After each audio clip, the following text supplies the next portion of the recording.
Hello, this is Amin from Onyx, your trusted experts for all things printers. In this video, I'll show you how to avoid paper jams from happening on your HP LaserJet 4200 or 4300 series of printers. This video also covers the HP LaserJet 4240, 4250, 4300, or 4350. We are Onyx Imaging. We are the highest rated and most reviewed printer service center in Oklahoma. This video is not intended to show you how to clear a paper jam, instead how to avoid paper jams from happening. If you want to know how to clear a paper jam, then a video will be linked at the end of this video.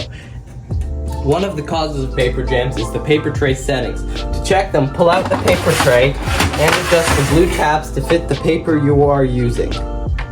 Make sure they're locked into place. The tabs can be moved to print different types of paper such as envelopes, cards, and more, but don't go past the max indicator on the sides or your printer may jam.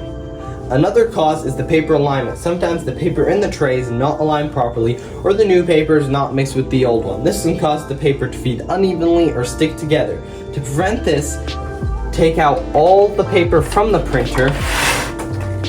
When adding new paper, remove all the paper and then mix them together.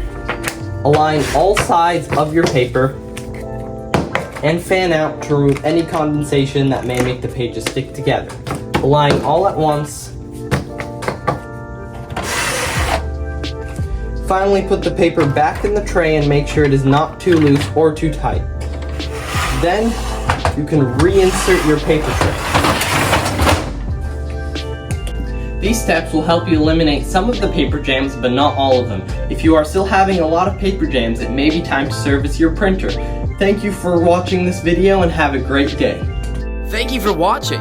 If you're interested in how you can receive free labor on all of your service calls, as well as how to qualify for free printer upgrades, contact us today.